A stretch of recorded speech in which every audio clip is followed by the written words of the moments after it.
지금 미국이 발칵 뒤집혔습니다. 트럼프 대통령의 핵 잠수함 건조 승인 이후 미국 정부 내부에서 서로 격렬하게 반대하기 시작한 겁니다. 국방부는 동맹을 말했지만 상무부는 전혀 다른 보고서를 올렸습니다. 그들이 두려워한 건 핵이 아니었습니다. 이 승인 하나가 지난 30년간 아시아를 묶어두었던 미국의 거대한 통제 전략 전체를 붕괴시키게 될 줄은 아무도 몰랐습니다.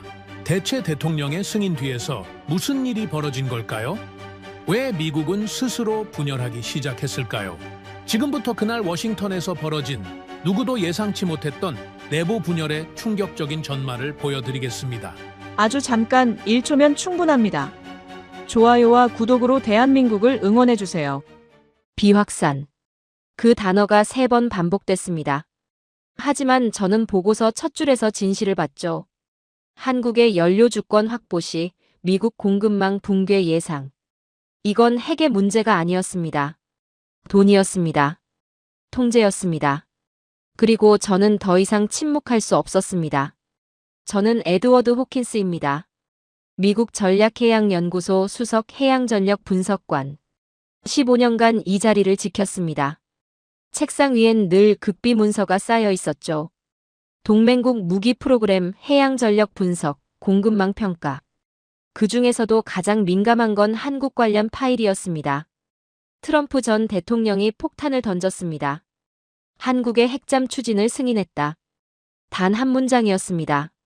하지만 워싱턴 전체가 흔들렸죠. 30년간 유지해온 동북아 전략 지도가 한순간에 뒤집힐 상황이었습니다. 백악관은 혼란에 빠졌습니다. 국방부는 긴급 회의를 소집했죠. 그런데 이상했습니다. 가장 먼저, 가장 격렬하게 반응한 곳이 어디였는지 아십니까?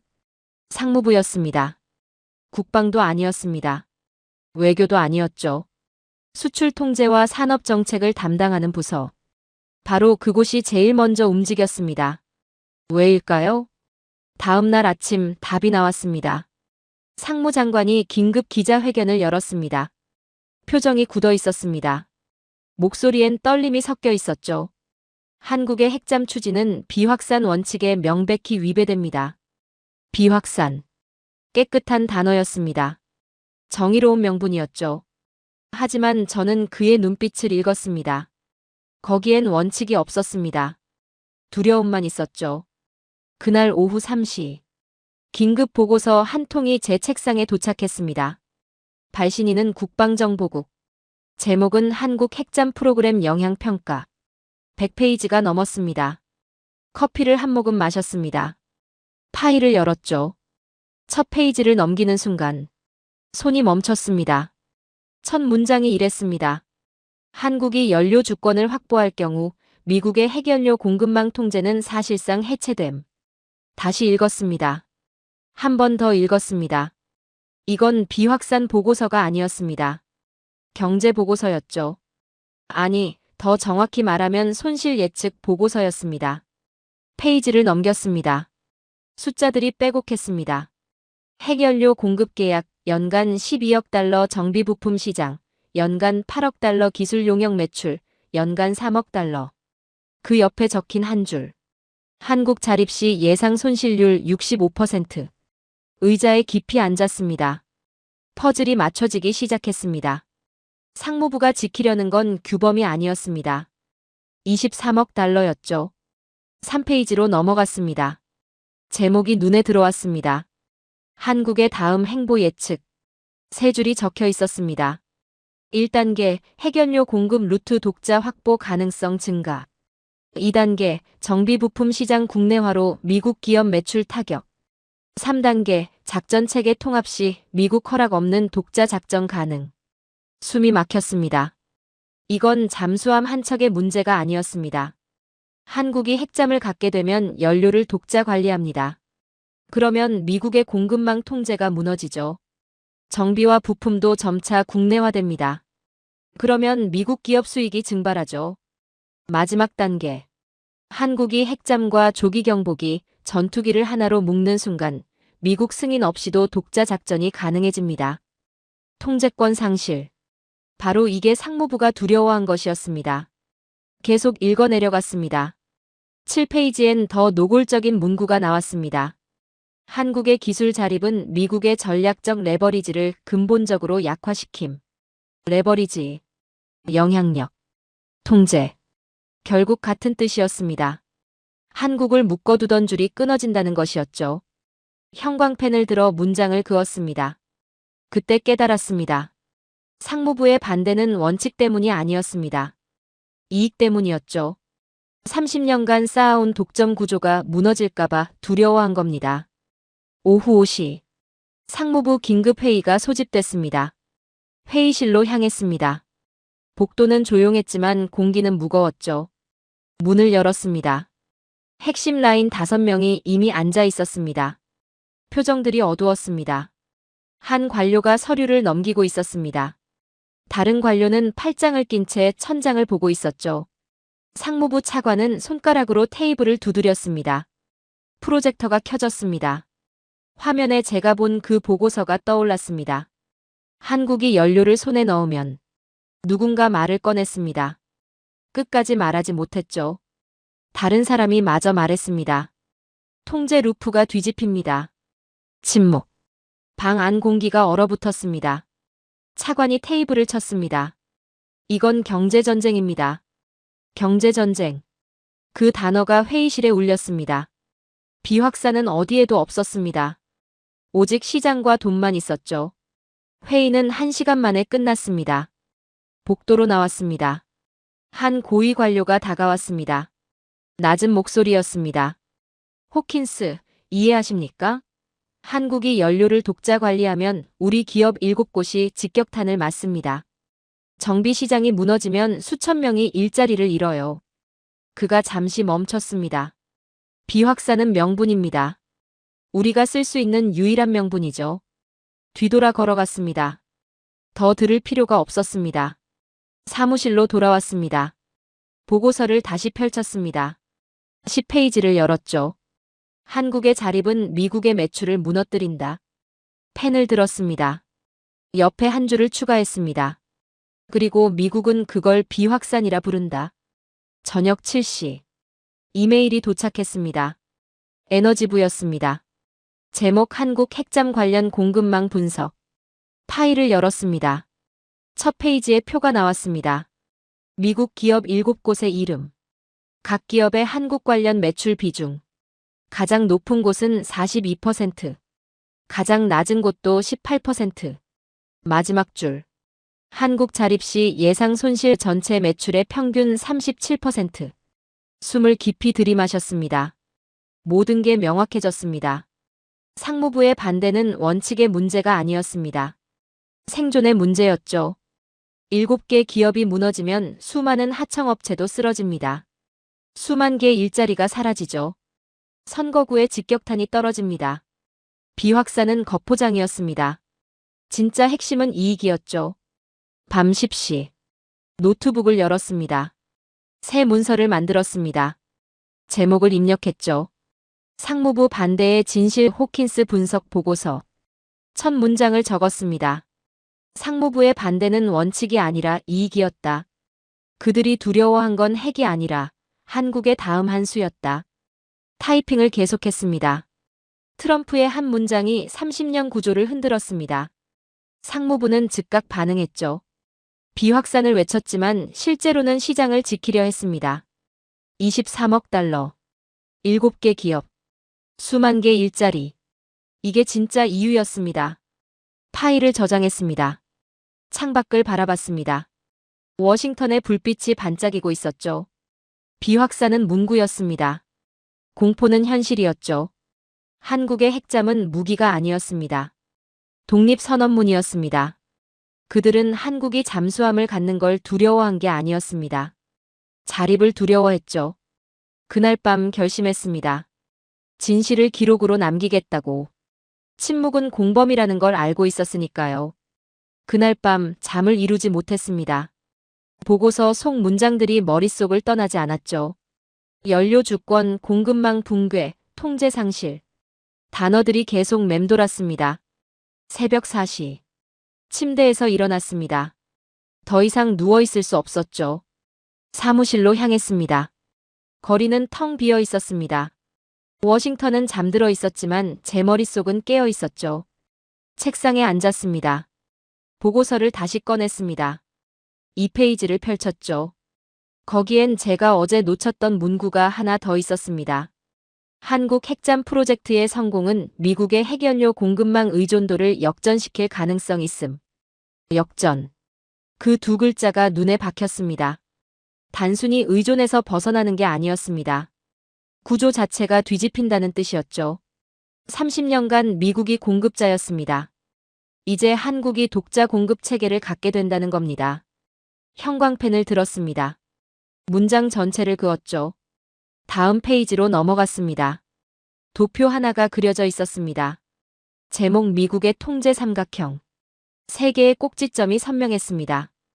첫 번째 꼭지점, 핵연료 공급, 두 번째 꼭지점, 부품 정비 공급. 세 번째 꼭지점, 운용 작전 매뉴얼 의존. 세 점이 삼각형으로 연결돼 있었습니다. 중심에 한국이 표시돼 있었죠. 완벽한 통제 구조였습니다. 30년간 작동해온 시스템이었습니다. 한국이 잠수함을 운용하려면 미국 연료가 필요했습니다. 고장나면 미국 부품을 기다려야 했죠. 작전을 짜려면 미국 매뉴얼을 참고해야 했습니다. 세 개의 줄로 한국을 묶어뒀던 겁니다. 그런데 지금 삼각형이 흔들리고 있었습니다. 보고서는 냉정하게 적고 있었습니다.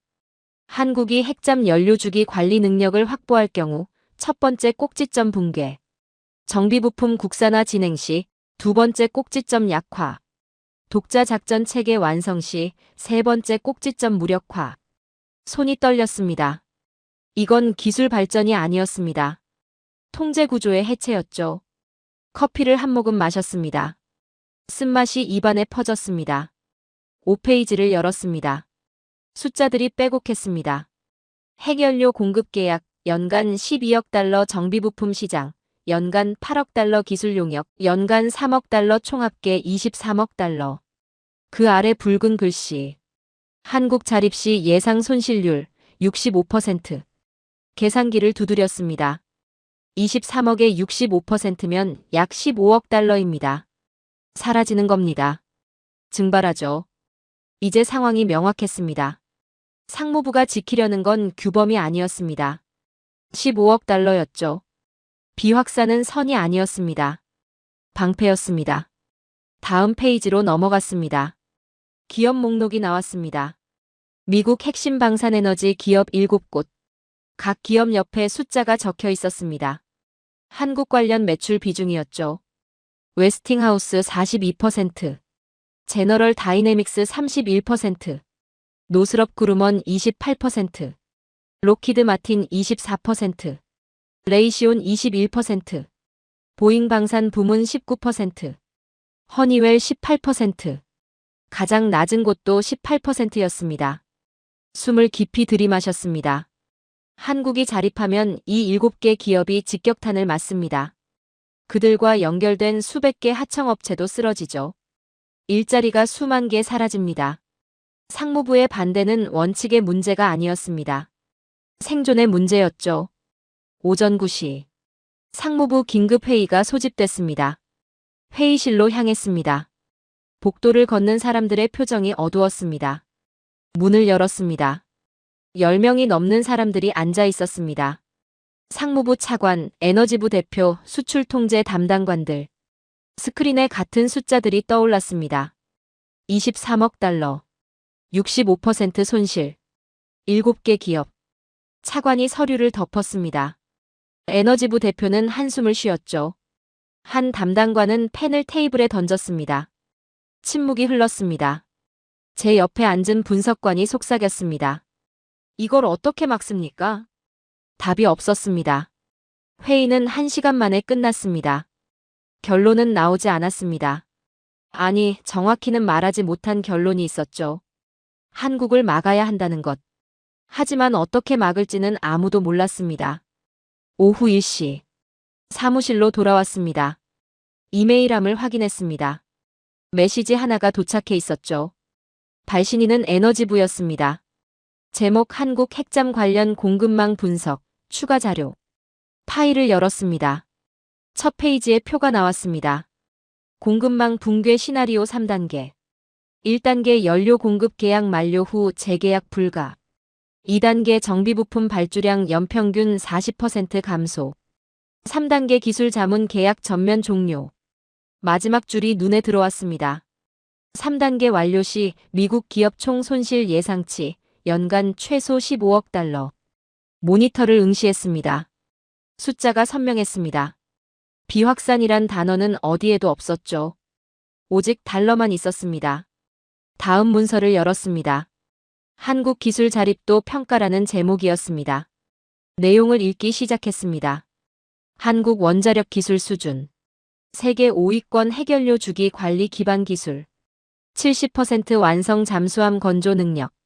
세계 7위 정비 부품 국산화율. 매년 8% 상승. 그리고 결론. 한국의 핵잠 독자 개발은 기술적으로 가능하다. 문제는 정치적 승인이다. 의자 등받이에 기댔습니다. 퍼즐이 완성됐습니다. 한국은 이미 기술을 갖고 있었습니다. 트럼프가 정치적 승인을 던졌죠. 상무부가 막을 수 있는 건 수출 허가뿐이었습니다.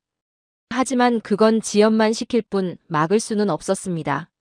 상무부는 이미 알고 있었습니다. 패배할 거라는 걸. 그래서 더 필사적이었던 겁니다. 오후 4시. 워싱턴 포스트 속보가 떴습니다. 헤드라인을 읽었습니다. 미 상무부, 한국 핵잠 추진의 강력 반대 입장 재확인. 부제가 이어졌습니다. 비확산 원칙 강조. 쓴 웃음이 나왔습니다. 비확산. 그 깨끗한 단어가 또 등장했습니다. 하지만 진실을 알고 있었습니다. 그 단어 뒤에 숨겨진 23억 달러를, 65%의 손실률을, 7개 기업의 생존을, 수만 개의 일자리를. 비확산은 명분이었습니다. 진짜 핵심은 이익이었죠. 저녁 7시. 노트북을 열었습니다. 새 문서를 만들었습니다. 제목을 입력했습니다. 통제 삼각형의 붕괴, 상무부 내부 분석. 첫 문장을 적었습니다. 상무부의 반대는 비확산이 아니라 시장 방어다. 그들이 두려워하는 건 핵 확산이 아니라 공급망 상실이다.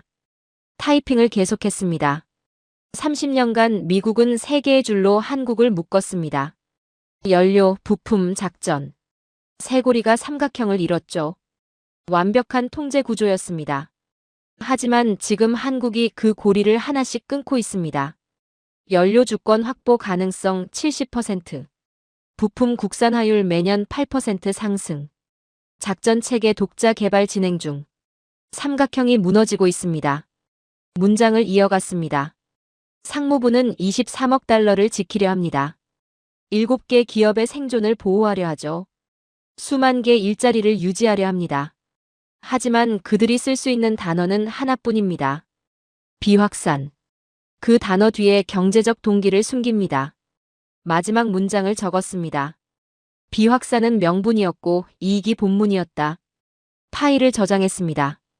창밖을 바라봤습니다. 워싱턴의 하늘이 어두워지고 있었죠. 상무부는 규범을 말했습니다. 하지만 숫자를 계산하고 있었습니다. 원칙을 외쳤습니다. 하지만 시장을 지키려 했죠. 비확산은 겉포장이었습니다. 진짜는 돈과 통제였습니다. 그리고 한국은 그 두 가지 모두를 흔들고 있었습니다. 다음 날 아침 새로운 문서가 책상 위에 놓여 있었습니다. 국방정보국 발신이었습니다. 제목은 한국 핵잠 프로그램 후속 전망. 120페이지 분량이었죠. 커피를 마시며 파일을 열었습니다. 첫 페이지에 경고 문구가 떠올랐습니다. 본 보고서는 한국의 기술 자립 이후 시나리오를 다룬다. 낙관적 전망이 아닌 현실적 평가다. 페이지를 넘겼습니다. 거기엔 3개의 단계가 정리돼 있었습니다. 제목 한국의 다음 행보. 1단계 연료 주권 확보. 2단계 공급망 이탈. 3단계 작전 자율권 완성. 손이 얼어붙었습니다. 미국은 이미 알고 있었습니다. 한국이 어디로 가는지를. 1단계 섹션을 펼쳤습니다. 한국, 농축 연료 국내 주기 관리 개시 가능성 85%. 숨이 멈췄습니다. 85%라니. 이건 가능성이 아니었습니다. 확정이었죠. 보고서는 계속됐습니다. 한국은 이미 원자력 발전소 20기를 운영하며 연료주기 기술 축적, 농축 우라늄 처리 경험 보유, 핵잠용 고농축 연료 관리는 기술적 장벽 낮음. 그리고 결정적인 한 줄. 한국이 연료 주권을 확보하는 순간 미국의 가장 강력한 통제 레버가 사라진다. 형광펜을 들었습니다. 문장 전체를 그었죠. 이건 미국이 30년간 절대 내주지 않던 마지막 카드였습니다. 연료를 통제하면 모든 걸 통제할 수 있었습니다. 연료 없이는 잠수함이 철덩어리일 뿐이었죠. 하지만 한국이 연료를 독자 생산하면 미국 승인이 필요 없어집니다. 게임이 끝나는 겁니다. 다음 페이지로 넘어갔습니다. 2단계 분석이었습니다. 한국의 공급망 이탈 시나리오. 3가지 사례가 나열돼 있었습니다. 첫 번째, 조기경보 통제기. 플랫폼은 해외 도입, 그러나 핵심 장비는 국내 조립. 탐지 레이더. 한국 자체 개발 전투관리 체계, 한국 통합 시스템 통신 장비, 국산화 95%. 보고서의 평가가 냉정했습니다. 한국은 껍데기만 수입하고 심장은 스스로 만들었다. 그 문장을 다시 읽었습니다. 껍데기와 심장. 정확한 표현이었습니다. 두 번째 사례 전투기. 엔진은 미국산, 그러나 나머지는 국내 개발. 국산화율 65%. 레이더, 항전 장비, 무장 체계 모두 한국 기술. 핵심 문구가 나왔습니다. 엔진만 교체하면 완전 독립 가능. 한국은 이미 자체 엔진 개발 착수. 펜을 놓았습니다. 한국은 따라오지 않았습니다. 설계를 다시 쓰고 있었죠. 세 번째 사례 수리온 헬기. 주기어박스 국산화 성공. 세계 세 번째 독자 개발국. 정비기간 90일에서 45일로 단축. 유지비 80% 절감. 보고서는 이렇게 적고 있었습니다. 미국과 유럽이 독점하던 시장에 한국이 진입했다. 이는 기술 성취가 아니라 산업 구조의 변화다. 의자에 기댔습니다. 2단계도 명확했습니다. 한국은 부품이 아니라 구조를 바꾸고 있었습니다. 다음 섹션을 열었습니다. 3단계. 작전 자율권. 페이지를 넘기는 손이 떨렸습니다. 한국 독자 작전 체계 완성 시 예상 시나리오. 청사진이 그려져 있었습니다. 핵잠, 은밀 타격 능력 조기 경보기, 공중 감시망 전투기, 신속 대응 전력. 이 세 개가 하나의 네트워크로 연결될 때 한국은 탐지부터 타격까지 독자 수행 가능. 보고서는 이어졌습니다. 미국 승인 불필요. 미국 정보 공유 불필요. 미국 작전 매뉴얼 의존도 제로. 그리고 마지막 문장. 한국이 전력 루프를 독립하면 미국은 동북아에서 명령권자가 아니라 협력자로 전락한다. 그 문장 앞에서 멈췄습니다. 명령권자에서 협력자로. 이건 위상 변화가 아니었습니다. 권력 구조의 붕괴였죠. 다음 페이지엔 지도가 나왔습니다. 기존 구조가 점선으로 표시돼 있었습니다. 미국 중심. 한국과 일본이 연결돼 있었죠. 화살표는 모두 미국에서 출발했습니다. 그 옆에 새로운 지도. 한국이 독립 노드로 표시돼 있었습니다. 화살표가 한국에서 사방으로 뻗어 있었죠. 미국은 여전히 중심에 있었지만 연결선이 얇아져 있었습니다. 보고서는 설명했습니다. 한국의 독립작전 능력 확보는 미국의 영향력을 40% 감소시킬 것으로 예상된다. 40%. 거의 절반이었습니다. 마지막 페이지로 넘어갔습니다. 결론 섹션. 제목이 굵은 글씨였습니다. 한국의 전력 루프 독립은 가정이 아니라 진행이다. 그 단어에 밑줄을 그었습니다. 진행. 이미 움직이고 있다는 뜻이었죠. 마지막 문단을 읽었습니다.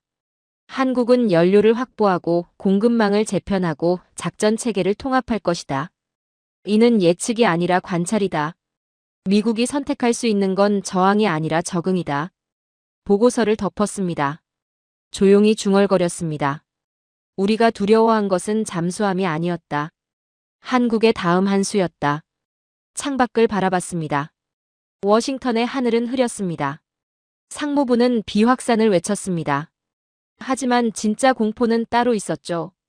연료 주권, 공급망 이탈, 작전 자율. 이 세 단계가 완성되면 미국의 통제는 끝납니다. 그리고 한국은 이미 움직이고 있었습니다. 노트북을 열었습니다. 새 문서를 만들었죠. 제목을 입력했습니다. 한국 전력 독립 가능성 평가 호킨스 최종 분석. 첫 문장을 적었습니다. 미국은 한국이 따라올 거라 믿었다. 그러나 한국은 새로운 길을 만들고 있다. 타이핑을 계속했습니다. 연료 주권은 시간 문제다.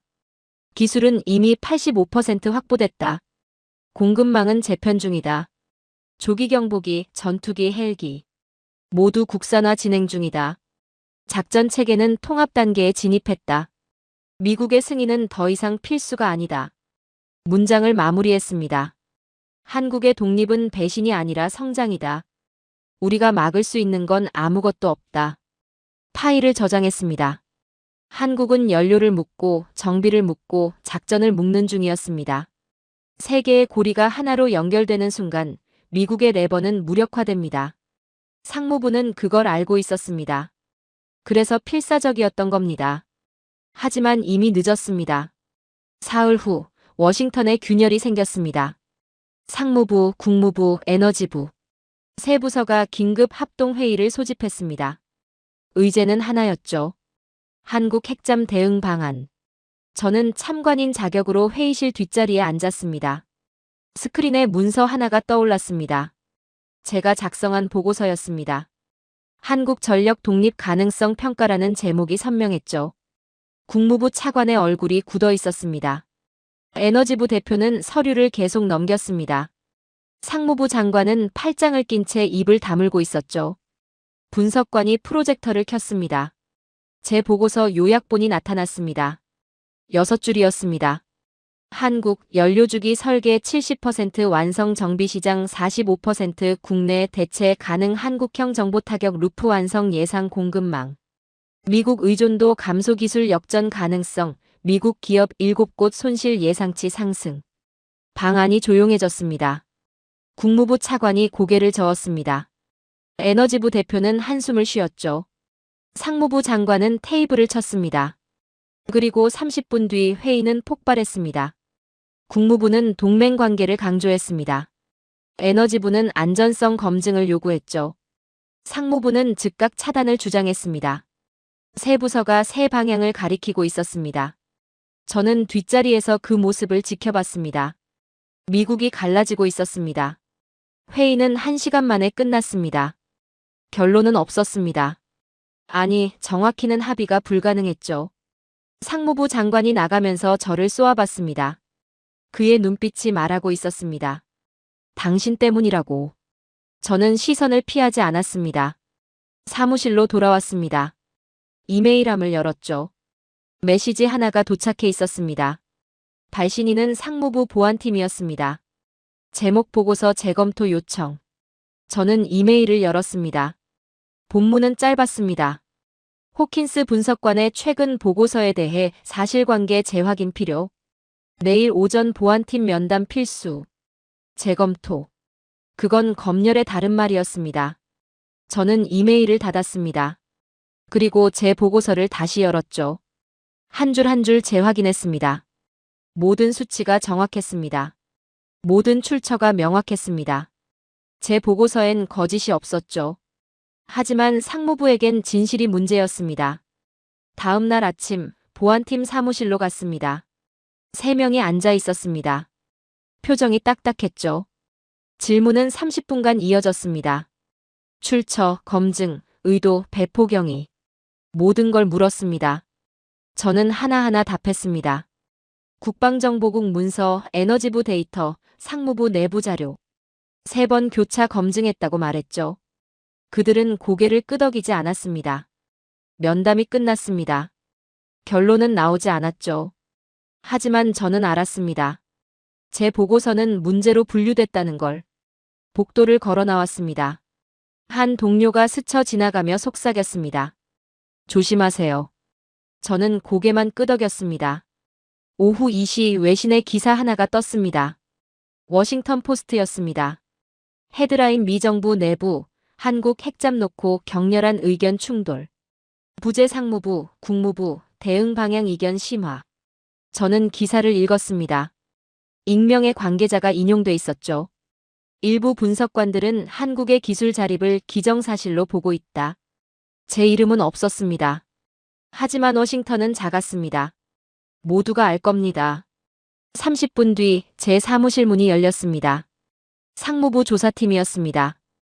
2명이 들어왔죠. 외부 유출 조사에 협조하셔야 합니다. 저는 일어섰습니다. 그들은 제 컴퓨터를 가져갔습니다.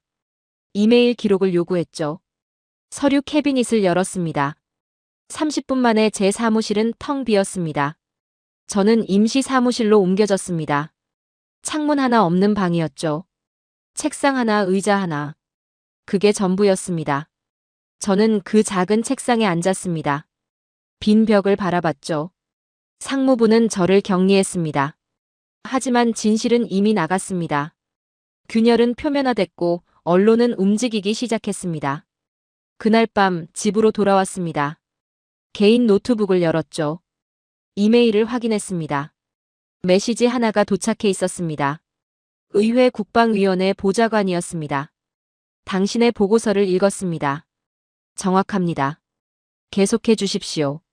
저는 화면을 응시했습니다. 계속하라. 그 2글자가 눈에 들어왔죠. 저는 답장을 썼습니다. 단 3글자였습니다. 계속합니다. 그리고 새 문서를 열었습니다. 제목을 입력했죠. 미국 내부 균열 분석, 한국 핵잠 대응 실패의 구조. 첫 문장을 적었습니다. 미국은 한국을 막으려 했다. 그러나 정작 무너진 건 미국 내부였다. 타이핑을 계속했습니다. 손가락이 빠르게 움직였죠. 상무부는 통제를 원했습니다.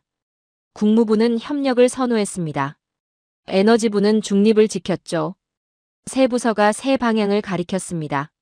한국은 하나의 방향으로 움직이는 동안 미국은 세 갈래로 갈라졌습니다. 저는 문서를 저장했습니다. 파일명은 간단했죠. 내부 붕괴 보고서. 창밖을 바라봤습니다. 워싱턴의 불빛이 반짝이고 있었습니다. 상무부는 저를 조사했습니다. 제 사무실을 비웠죠. 제 컴퓨터를 압수했습니다. 하지만 제 머릿속 데이터는 가져가지 못했습니다. 저는 계속 쓸 겁니다. 진실을 기록할 겁니다. 국가는 저를 보호하지 않았습니다. 하지만 사실은 저를 지탱했죠. 저는 에드워드 호킨스입니다. 그리고 저는 멈추지 않습니다. 균열은 시작됐고 진실은 퍼지기 시작했습니다. 미국이 싸운 건 한국이 아니었습니다. 미국 자신이었죠. 그리고 그 전쟁에서 미국은 지고 있었습니다. 2주 후 새로운 보고서가 도착했습니다. 해군 정보국 발신이었습니다. 제목은 한국 핵잠 프로그램 최신 평가. 파일을 열었습니다. 첫 페이지에 한 줄이 굵게 적혀 있었습니다. 한국 핵잠 원자로 모듈 냉각 안정성 테스트 통과. 손이 멈췄습니다. 다음 문장을 읽었습니다. 미 해군 기준 대비 112% 성능 달성. 112%. 기준을 넘은 겁니다. 보고서를 계속 읽어내려갔습니다. 냉각 효율, 예상치 초과 출력 안정성, 변동폭 0.8% 이내 비상 정지 시스템, 0.3초 반응. 숫자가 선명했습니다. 이건 실험실 수준이 아니었습니다. 실전 배치 수준이었죠. 보고서의 결론이 냉정했습니다. 한국의 원자로 모듈 기술은 미국 예상을 뛰어넘었다. 더 이상 개발 단계가 아니라 완성 단계다. 의자에 깊이 앉았습니다. 상무부는 한국이 10년은 걸릴 거라 예측했습니다. 하지만 한국은 3년 만에 해냈죠. 미국의 시간표가 틀렸습니다. 다음 페이지로 넘어갔습니다. 한국형 조기경보통제기 최종 계약 체결. 세부 내용을 읽었습니다. 플랫폼, 외국산 기반 탐지 레이더, 한국 자체 개발 전투관리 체계, 한국 독자 통합 데이터 링크, 국산화 98%. 그리고 결정적인 문구. 핵심 장비의 95%가 한국 기술로 구성됨. 형광펜을 들어 그 숫자를 그었습니다. 95%. 한국은 껍데기만 수입했습니다. 심장은 스스로 만들었죠. 보고서는 이어졌습니다. 한국은 공중작전의 지휘 통제권을 완전히 독자 보유한다. 미국 승인이나 기술 지원 없이 독립작전 가능. 그 문장을 다시 읽었습니다. 독립작전. 무거운 단어였습니다. 한국이 조기 경보기를 독자 운용하면 미국은 더 이상 정보 우위를 점할 수 없습니다. 탐지부터 판단까지 한국 손에 들어가는 겁니다. 통제의 두 번째 고리가 끊어지는 순간이었죠. 다음 문서를 열었습니다. 수리온 헬기 주기어박스 국산화 성공 세계 시장 파장 분석. 내용을 읽기 시작했습니다. 한국 항공우주산업, 세계 세 번째 주기어박스 독자 개발국 등극. 기존 독점. 미국, 프랑스 신규 진입 한국. 성능 비교표가 나왔습니다. 정비주기 미국 제품 대비 120% 연장 무게, 15% 경량화 가격 40% 절감. 마지막 줄이 눈에 들어왔습니다. 유럽 및 중동 5개국, 한국산 기어박스 도입 검토 중. 숨을 깊이 들이마셨습니다. 이건 기술 성공이 아니었습니다. 시장 구조의 변화였죠. 30년간 미국과 프랑스가 나눠먹던 시장에 한국이 들어왔습니다. 더 좋은 성능, 더 낮은 가격으로 말이죠. 보고서는 냉정했습니다. 한국의 항공 부품 산업은 더 이상 조립 단계가 아니다. 설계와 제조를 완전히 장악했다. 미국 기업 시장 점유율은 향후 5년간 연평균 8% 감소 예상. 계산기를 두드렸습니다. 연 8%씩 5년이면 40%가 증발합니다. 상무부가 두려워한 게 바로 이거였습니다. 오후 3시 새 이메일이 도착했습니다. 국방부 산하 싱크탱크에서 보낸 긴급 분석이었죠. 제목 한국 국방기술 자립도 재평가. 파일을 열었습니다. 표 하나가 나왔습니다. 분야별 자립도 변화. 2020년 대비 2025년 항공 48%에서 67%로, 해양 52%에서 71%로, 정비부품 41%에서 63%로, 작전체계 39%에서 58%로, 평균 상승률 연 4.2%. 예측 그래프가 이어졌습니다.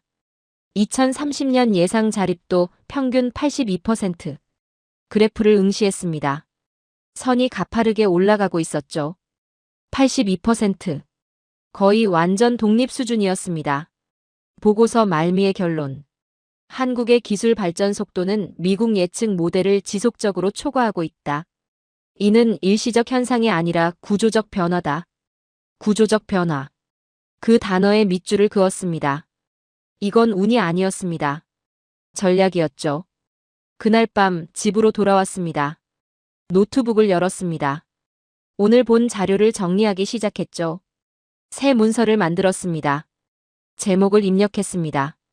한국의 작은 기적들 통제 구조 붕괴 보고서. 첫 문장을 적었습니다. 한국은 세 가지 돌파구를 동시에 열었다. 핵잠, 조기경보기, 수리온. 각각은 작아 보였다. 하지만 합쳐지면 거대했다. 타이핑을 계속했습니다. 핵잠 모듈 테스트 성공은 연료 독립의 신호탄이었습니다. 미국 기준 12% 초과는 더 이상 한국이 기술적으로 의존할 필요가 없음을 증명했죠. 조기경보기 계약은 정보 주권의 선언이었습니다. 플랫폼만 수입하고 심장을 국산화한 전략. 탐지부터 판단까지 독자 수행 가능함을 의미했습니다.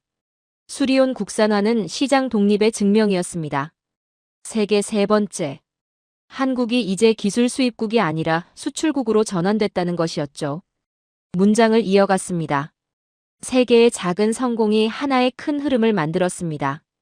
미국이 쥐고 있던 세 개의 줄이 동시에 끊어지기 시작했습니다. 연료, 정보, 시장. 이 세 고리가 풀리는 순간 통제는 끝납니다. 파일을 저장했습니다. 창밖을 바라봤습니다. 밤하늘에 별이 보였죠. 상무부는 한국이 실패하길 바랐습니다. 에너지부는 한국이 느리길 원했죠. 국방부는 한국이 의존하길 기대했습니다. 하지만 한국은 성공했고 빨랐고 독립했습니다. 보고서에 마지막 문장을 추가했습니다. 작은 기적들이 제국의 벽을 흔들고 있다. 한국은 기술을 배운 게 아니라 체계를 다시 썼다. 모니터를 끄고 일어섰습니다. 한국의 속도는 미국 보고서를 낡게 만들었습니다. 이제 미국이 해야 할 일은 통제가 아니었습니다. 인정이었죠. 일주일 후 보고서가 기밀로 재분류됐습니다. 상무부 결정이었습니다. 이유는 명시되지 않았죠. 하지만 알았습니다. 기밀은 진실을 숨길 때 쓰는 단어였습니다. 아침 9시 보안팀 2명이 왔습니다. 손에 봉투를 들고 있었죠. 최근 작성하신 보고서 모두 회수합니다. 일어나지 않았습니다. 그저 지켜봤죠. 책상 위 문서들이 상자에 담겼습니다. 서랍이 열렸습니다. 파일 캐비닛도 비워졌죠. 30분 만에 5년치 자료가 사라졌습니다. 다음은 컴퓨터였습니다. 이메일 발송 권한 제한. 외부 연락 모두 보안팀 사전 승인 대상. 빈 책상을 바라봤습니다. 상무부가 두려워하는 건 명확했습니다. 진실의 확산이었죠. 오후 2시 30분 모니터에 알람이 떴습니다. 로이터 속보였습니다. 헤드라인 한국 핵잠 연료 테스트, 안정성 논란 제기. 기사를 클릭했습니다. 익명의 미국 관계자에 따르면 한국의 핵잠 냉각 시스템에서 불안정성이 관찰됐다는 주장이 제기됐습니다. 전문가들은 연료주기 관리 능력에 대한 우려를 표명하고 있습니다. 손을 멈췄습니다. 불안정성? 해군정보국 보고서엔 112% 성능 달성이라고 명확히 적혀 있었습니다. 스크롤을 내렸습니다. 구체적 데이터는 없었습니다. 출처도 불명확했죠. 관계자, 전문가라는 단어만 반복됐습니다. 이건 보도가 아니었습니다. 공작이었죠. 30분 뒤 두 번째 기사가 떴습니다. 한국 핵잠 프로젝트, 기술적 난관 직면 가능성. 내용은 비슷했습니다. 익명 출처. 모호한 우려. 구체적 근거 없음. 1시간 뒤 세 번째 기사. 전문가들, 한국 핵잠 안전성 검증 필요 지적. 3개의 기사를 나란히 띄워놨습니다. 발행 시간을 확인했죠.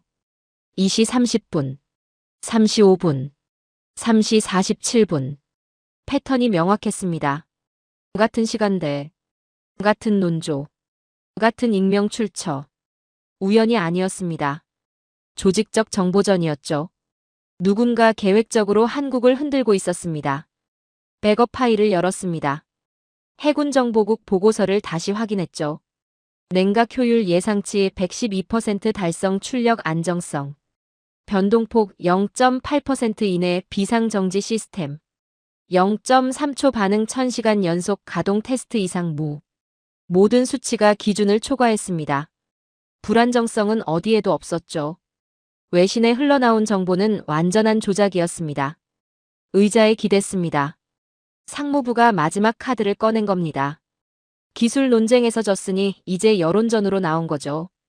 하지만 알았습니다. 오래가지 못할 거라고.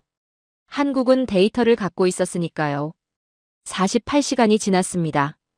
예상이 맞았습니다. 한국원자력안전위원회가 공식 보도자료를 발표했습니다. 제목이 단호했습니다.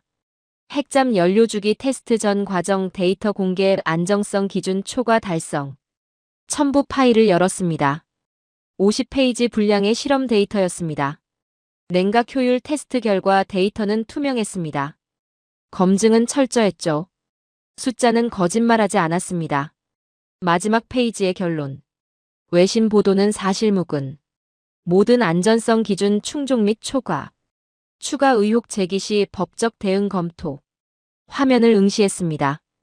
한국은 흔들리지 않았습니다. 변명하지도 않았죠.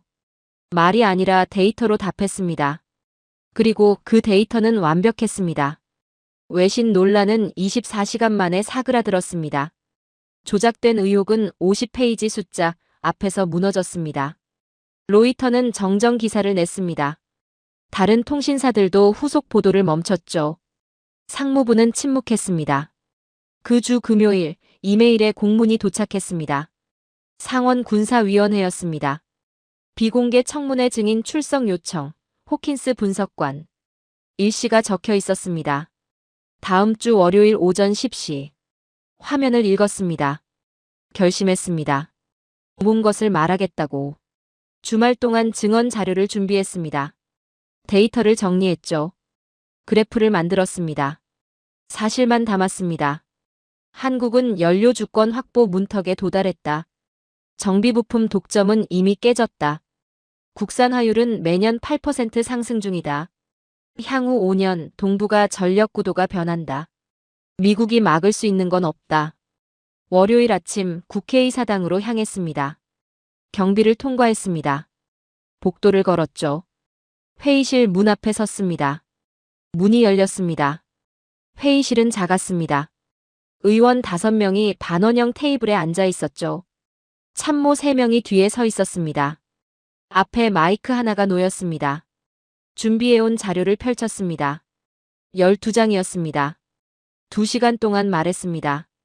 한국의 기술 현황, 자립도 변화 추이, 시장 파급 효과, 전략적 함의. 숫자로 말했습니다. 팩트로 증언했죠. 의견이 아니라 데이터를 제시했습니다. 의원들의 표정이 바뀌었습니다. 처음엔 회의적이었습니다. 그러다 진지해졌죠. 마지막엔 침묵했습니다. 저항에서 체념으로, 체념에서 수긍으로. 청문회가 끝났습니다. 계단을 내려왔습니다. 워싱턴의 하늘은 흐렸죠. 미국은 한국을 시험했습니다. 정보를 차단했습니다. 여론을 왜곡했죠. 외신을 통해 의혹을 퍼뜨렸습니다. 하지만 한국은 데이터로 반박했습니다. 50페이지 팩트로 답했죠. 흔들리지 않았습니다. 시험에서 무너진 건 한국이 아니었습니다. 미국의 전략이었죠. 그날 밤 책상에 앉았습니다. 보고서를 열었습니다. 회수당했던 파일의 백업본이었죠. 마지막 페이지로 갔습니다. 한 문장을 추가했습니다. 우리가 두려워한 건 핵이 아니라 한국의 자존이었다. 그 문장을 여러 번 읽었습니다. 자존.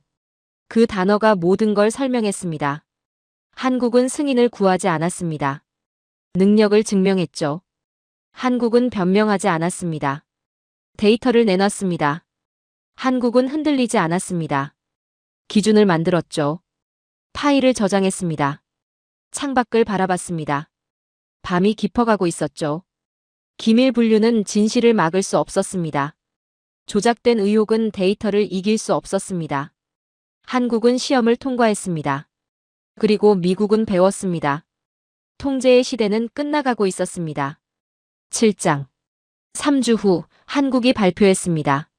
국방부 대회의실. 공식 브리핑이었습니다. 워싱턴에서 생중계를 지켜봤습니다. 화면 속 브리핑 장교가 단상에 올랐습니다. 손에 서류 한 장을 들고 있었죠. 한국형 핵추진 잠수함 개발 프로젝트 1단계 완료를 선언합니다. 숨을 멈췄습니다. 완료. 그 단어가 모니터 가득 떠올랐습니다. 브리핑이 계속됐습니다. 원자로 모듈 설계 완료. 냉각 시스템 실전 배치 가능. 연료주기 관리 체계 확립. 안전성 검증 세계 기관 통과. 숫자들이 쏟아졌습니다. 모두 성공이었죠. 마지막 문장이 나왔습니다. 2단계 건조 착수 예정 시기 6개월 이내. 의자에 깊이 앉았습니다. 미국은 한국이 1단계 완료에 최소 10년이 걸릴 거라 예측했습니다.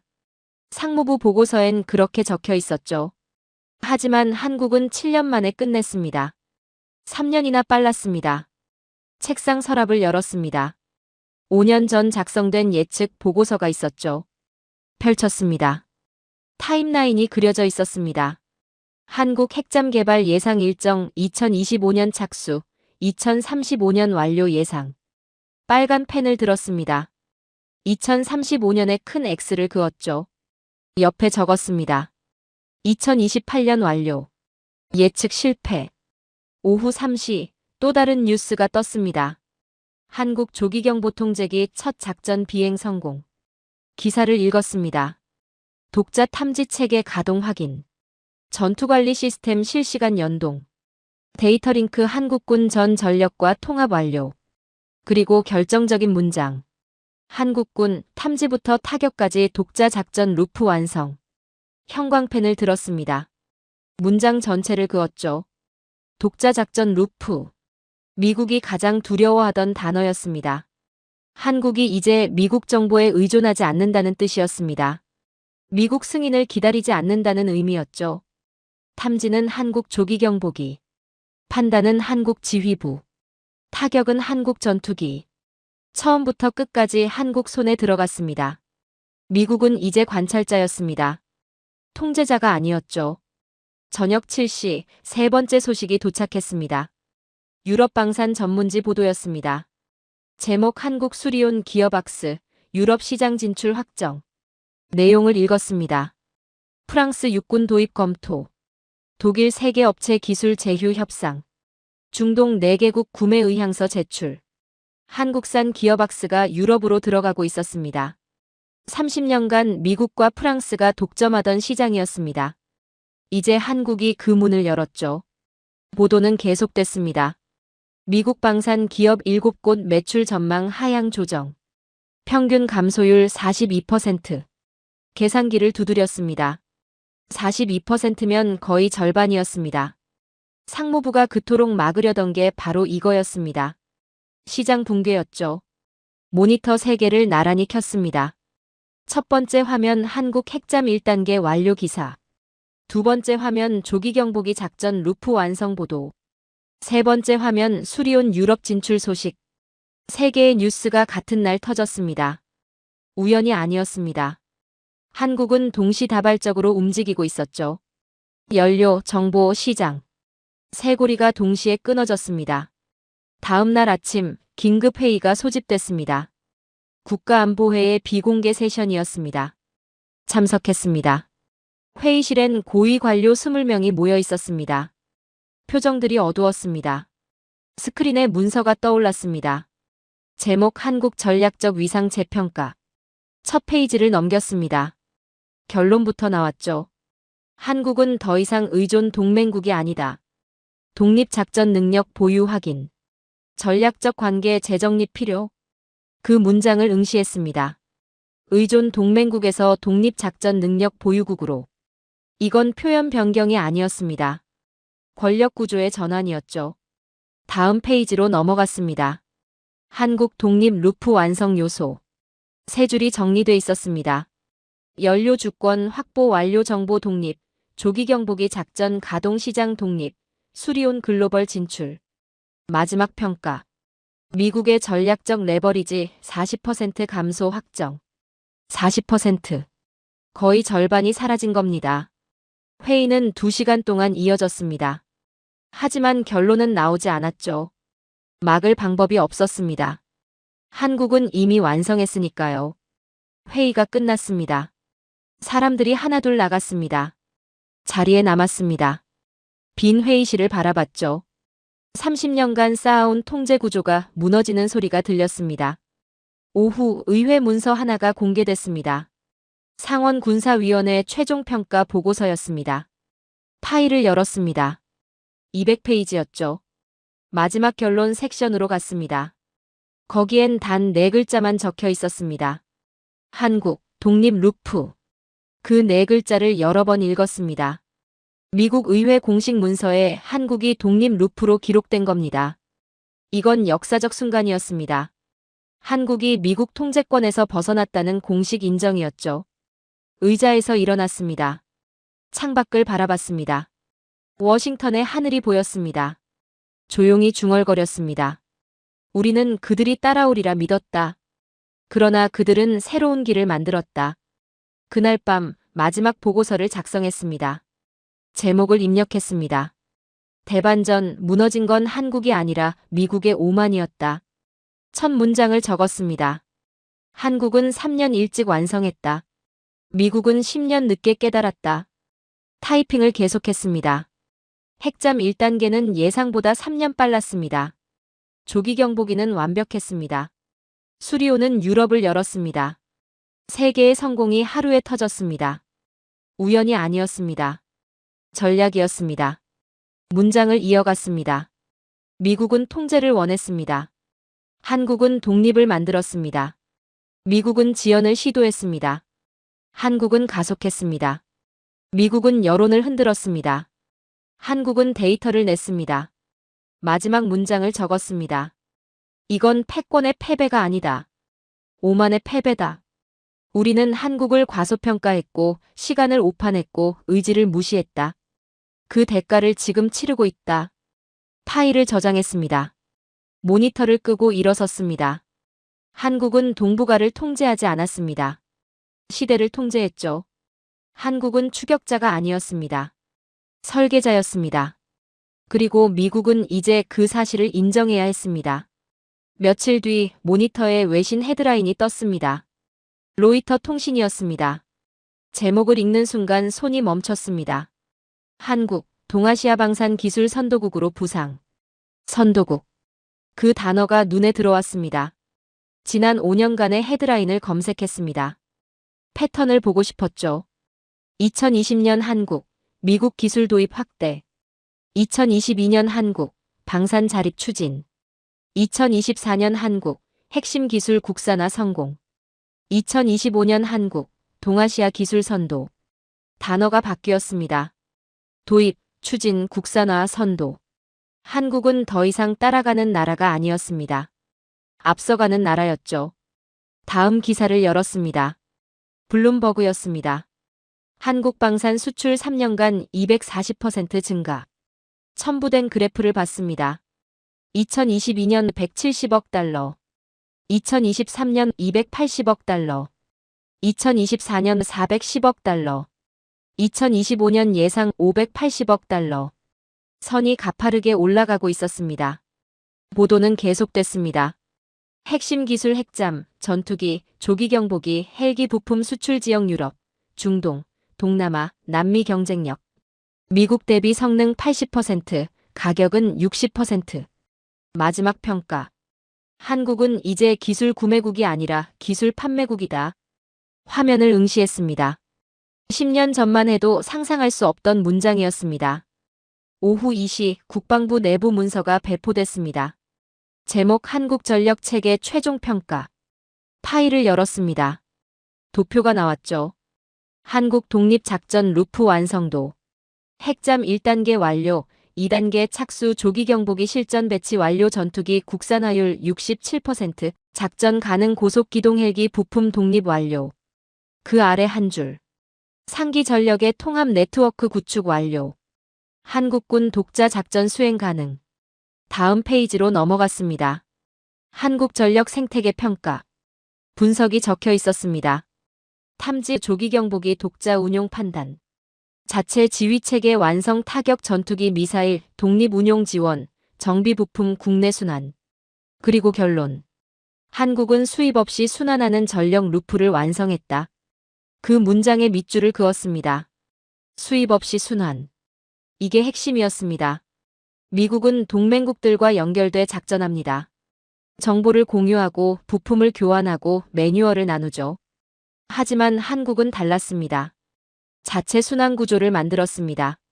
정보는 자체 수집, 판단은 자체 지휘부, 타격은 자체 전력, 정비는 자체 체계. 처음부터 끝까지 한국 안에서 돌아갔습니다. 문서를 계속 읽었습니다. 다음 섹션 제목이 나왔습니다. 미국 전략 문서 수정 내역. 페이지를 넘겼습니다. 비교표가 나왔죠. 기존 분류 한국, 의존형 동맹국 수정 분류 한국, 독립형 전략 행위자. 기존 평가 미국 승인 필수 수정 평가 독자 결정 가능. 기존 관계 지휘 통제 관계 수정 관계 협력 조율 관계. 숨을 깊이 들이마셨습니다. 미국 국방부가 공식 문서를 수정한 겁니다. 한국의 위상을 다시 정의했죠. 의존에서 독립으로, 승인에서 결정으로, 통제에서 협력으로. 이건 표현 변경이 아니었습니다. 권력 구조의 인정이었죠. 마지막 페이지로 갔습니다. 최종 결론. 한 문단이 적혀 있었습니다. 한국의 국방기술 자립은 동북아 전략 환경을 근본적으로 변화시켰다. 미국은 더 이상 한국을 통제할 수 없다. 이제 협력해야 한다. 이는 패배가 아니라 현실이다. 그 문장을 여러 번 읽었습니다.